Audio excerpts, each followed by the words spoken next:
ফেনীতে ভয়াবহ বন্যার পর বিভিন্ন নদীর তীরবর্তী এলাকায় তীব্র ভাঙন দেখা দিয়েছে। বিস্তারিত জানাতে সোনাগাজী উপজেলার চর মজলিশপুর ইউনিয়নে আছেন সহকর্মী আতিয়ার সজল। যাচ্ছি তার কাছে। গত 20 আগস্ট ফেনীর যে স্মরণকালের ভয়াবহ বন্যা এবং সেই বন্যার পরবর্তীতে যখন পানির চাপে 26 আগস্ট যে ফেনীর মোহনায় এবং যে নোয়াখালীর কোম্পানিগঞ্জের মোহনায় মুসাপুরে যে সুইচ গেটটি ভেঙে যায়, যার ফলে কিন্তু আমার যে ছোট ফেনী নদী দেখছেন এখানে কিন্তু আগে কোনো স্রোত ছিল না। এখন স্রোতের কারণে আপনারা দেখতে পাচ্ছেন আমার পিছনের একটি বাড়ি, যে বাড়িটার উঠান ছিল সামনে, সে উঠান শেষ হয়ে এখন তাদের ঘর বাড়ি স্বেচ্ছায় ভেঙে নিয়ে যাচ্ছেন। আমরা এখন কথা বলা করবো এই এলাকার একজনের সাথে যে মূলত এই এলাকায় ভাঙনটা কি আকারে দেখা দিয়েছে, প্রতিকার কি হলে মনে করেন? ধন্যবাদ সময় টিভিকে। আমাদের গত 26 তারিখে মুসাফুরে বাঁধ ভাঙা যাওয়ার পরে, রেগুলেটর ভাঙার পরেই আমাদের এখানে চর মজলিশপুর ইউনিয়নে 9 নং তালতলি এবং এই মজলিশপুর গ্রাম, চর লক্ষ্মীগঞ্জ, চর বদরপুর সহ ছোটফেনী নদী বেষ্টনী এই 1 নং চর মজলিশপুর ইউনিয়নে বিভিন্ন স্থানে ভাঙা অব্যাহত আছে।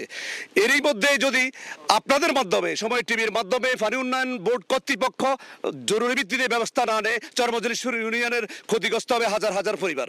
ধন্যবাদ। শুনছিলেন যে এখানে যে অবস্থা ভাঙন সৃষ্টি হয়েছে, এমন ভাঙন কিন্তু ফেনীর যে নদীগুলো রয়েছে, নদীর এবং খালবিলগুলো রয়েছে, জানেন যে 5 থেকে 7 ফুট 8 ফুট পানির নিচে কিন্তু 5-6 দিন তলিয়েছিল পুরো জেলা, যার কারণে এখন বিভিন্ন এলাকার নদীর পার্ববর্তী যে মাটিগুলো কিন্তু সে ভিজে নরম হয়ে থাকার কারণে এখন সামান্য যখন নদীর পানি নেমে যাচ্ছে বা একটু কমতে শুরু করেছে, একের পর এক বিভিন্ন এলাকার রাস্তাঘাট, কালভার্ট, ব্রিজ, বাড়িঘর ভেঙে কিন্তু বিলীন হচ্ছে। এখন মুসাপুরের যে রেগুলেটরি ফর্মটি রয়েছে, যার কারণে কিন্তু ছোট ফেনী নদীর যে আগে স্রোত ছিল না বা নিয়ন্ত্রিত স্রোত ছিল, এখন কিন্তু জোয়ার ভাটায় একের পর এক বাড়িঘর বিলীন হয়ে কিন্তু শত শত বাড়িঘর বিলীন হচ্ছে, নোনা পানি ঢুকে ফসল নষ্ট হচ্ছে।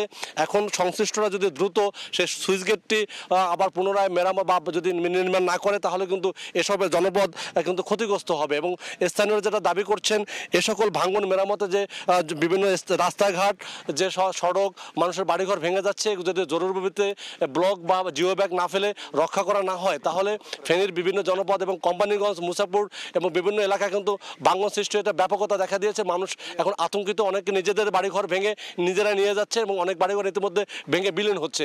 এ থেকে পরিত্রাণ চাচ্ছে এলাকাবাসী। এই ছিল আমার কাছে নদী ভাঙনের সব শেষ।